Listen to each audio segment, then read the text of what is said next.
Carlsbad State Beach, where the blind surf event it's taking place. Good morning, Danny. Hey, Danny.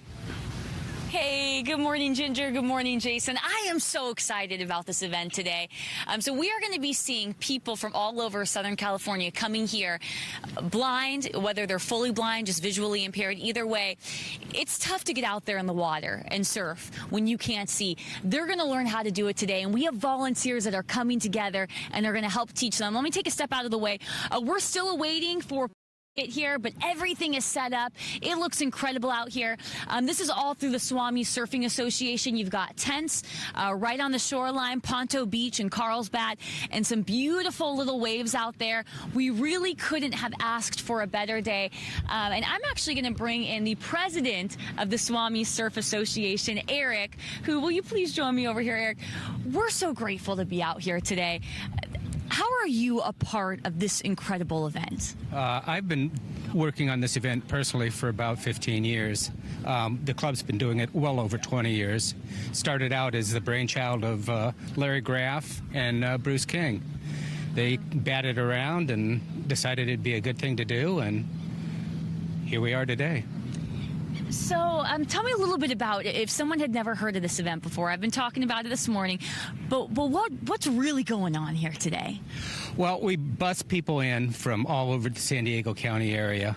Some of them comes from as far away as Los Angeles by train, and then we pick them up at the station, get them down here.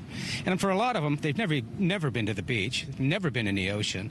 So when you think about it, they're putting their lives in our hands because they can't see what's coming. They don't know which way's shore, which way's deeper water, yet they're willing to trust us to get them out there in the water, push them into a wave, and they get to experience a little of what we're so stoked about. That is so cool. And I love that you explained, because for someone that has been able to see all their life, you don't really realize how difficult it would be and how brave it is for someone to get out here and do this, right? You would say they're brave? Oh, yeah. It's got to be terrifying to go out there and trust someone you don't even know to push you into a wave of whatever size it is. They can't tell. And just hope and pray that they make it to shore. By the time they've gotten their first or second wave, they're chomping at the bit to get back out there in the water. They out. That is awesome. And surfing already in itself, it ain't easy getting out there and surfing while you can see.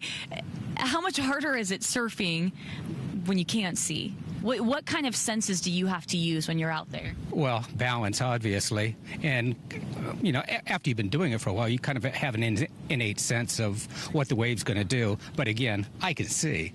These people, some of them can't see at all. A lot of them, they just see shadows. Yet they're riding all the way from the outside onto the shore. It blows my mind thinking about that, and I'm so excited to be able to see this.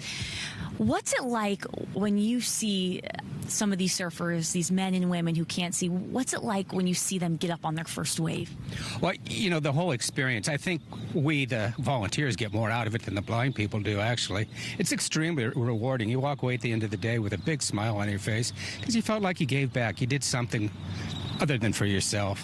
Is there anybody, because I know you've been doing this a while, you've been part of this a long time, any story specifically that stick out in your head of someone that you helped them through this, or helped them get up on the board, helped them learn how to surf? Well, I think the best example is Scott Larson. Yes. And you guys are going to get to meet him in a few minutes. Yeah, he was working in a convenience store, and a gentleman came in to rob it, shot Scott in the head. Scott lost his vision. But he'd been surfing for years and years, and we got a hold of him and asked if he'd like to get back in the water, and he was all for it.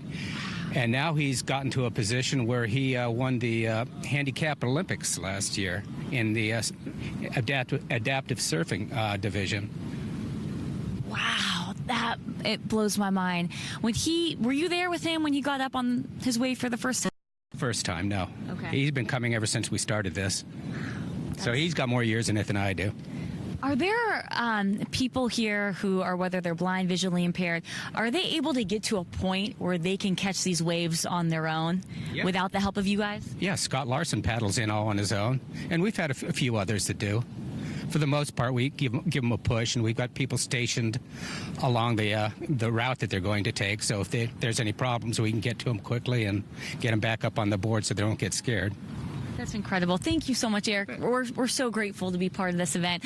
Again, we're going to be talking to Scott coming up here in a few minutes. Before I send things back to you guys, I do want to just tell you it's a beautiful day. It's going to be beautiful wherever you are in San Diego County.